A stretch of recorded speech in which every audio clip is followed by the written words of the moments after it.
ఉన్నారు. ఈ 8 మందిలో ఇద్దరేమో ఎస్జిటి సార్, 6 స్కూల్ అసిస్టెంట్స్గా పనిచేస్తున్నారు సార్. అయితే మొదటి నుంచి కూడా మాకు ఇక్కడ ఉండడానికి మాత్రం క్లాస్ రూమ్ మాకు ఇబ్బందిగా ఉంది సార్.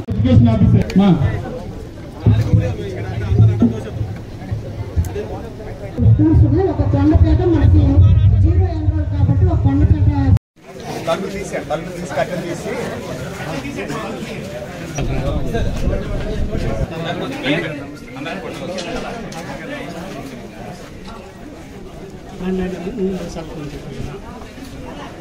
సార్ అలాగంటే కొంచెం ఇటు చూడండి sir. Okay sir.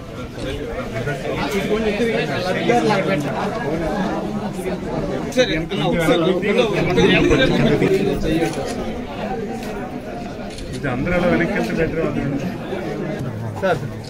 Sir sir okay sir.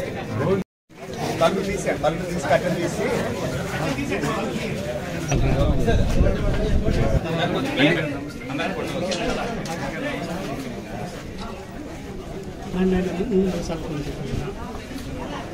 Sir అలాగంటే కొంచెం ఇటు చూడండి సార్. Okay sir.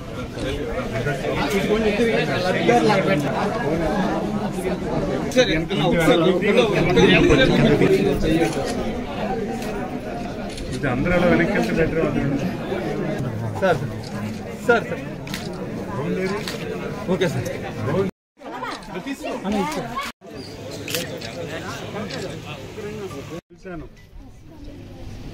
తర్వాత గెలిచిన తర్వాత ఎలా చేయాలి నాకు తెలిసైతే విజయనగరం జిల్లాలో ఉన్న అన్ని నియోజకవర్గాల్లో అభివృద్ధిలో అట్టడుగు స్థాయిలో ఉన్నది గజపతి నగరం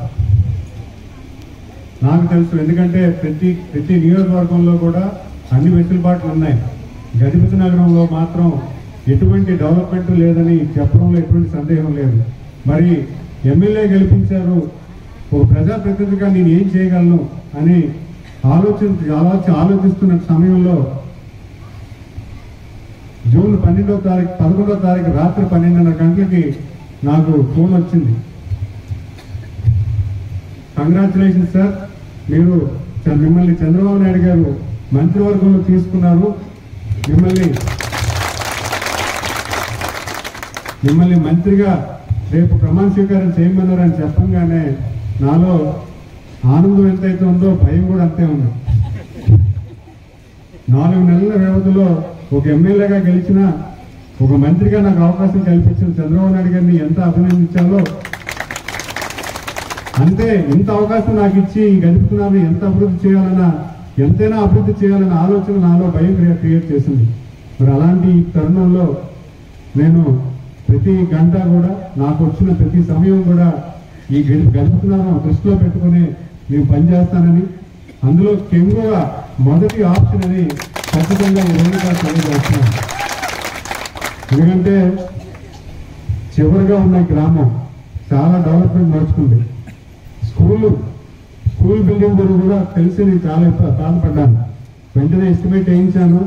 అయితే కొత్త ప్రభుత్వం ఉన్న ఖర్చులే చాలా ఉన్నాయి. ఎందుకంటే మీరు చూసుకుంటే మనకు రాష్ట్రాన్ని అప్పచెప్పినప్పుడు అప్పులతో ఇచ్చారు. సుమారు 1,00,000 కోట్ల అప్పు ప్రభుత్వానికి అప్పచెప్పి వాళ్ళు ప్రభుత్వం వదిలేరు. ఆ 1,00,000 కోట్ల అప్పులో కూడా వడ్డీలైనా కట్టి మనం చేయాల్సిన ప్రామిసులు కూడా చేయాల్సిన అవసరం ఉంది. కాబట్టి స్కూల్ అయితే మాత్రం ఖచ్చితంగా వచ్చే సంవత్సరానికి అయితే మాత్రం స్కూల్ బిల్డింగ్ రెడీ అయ్యే కార్యక్రమంలో నేను చేస్తానని రోజుగా తెలియజేస్తాను. ఈ గ్రామంలో ఉన్న మెయిన్ సమస్యలు ఏవైతే ఉన్నాయో వాటిని దృష్టిలో పెట్టాను.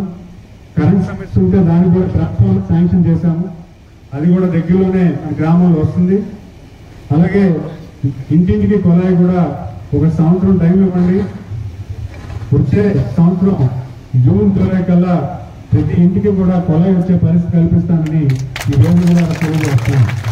ఇక్కడ అడిగిన శ్మశానానికి రోడ్డు, అలాగే కాలువలు ఏవైతే ఉన్నాయో అవి కూడా ప్రతిపాదించి దాన్ని పూర్తి చేయమని కోరడం జరిగింది. అంటే ముఖ్యంగా ఏ ప్రభుత్వమైనా మారినప్పుడు సుమారు 6 నెలల నుంచి సంవత్సరం వ్యవధి వరకు ఏ డెవలప్మెంట్ పని కూడా చేయడానికి అవకాశాలు ఉండవు. ఎందుకంటే గవర్నమెంట్ అభివృద్ధి అంటే అధికారులు నాయకులు సమన్వయం అవ్వడానికి కొంత టైం పడుతుంది. ఈరోజు మీరు చూస్తే 100 రోజుల్లోనే అధికారులు నాయకులతో పనిచేయడం, వాళ్ళతో పని చేయించుకొని గ్రామాల్లో అభివృద్ధి కార్యక్రమాలు చేయడానికి మేము అన్ని సిద్ధం చేసుకున్నామని చెప్పడంలో ఎటువంటి సందేహం లేదు.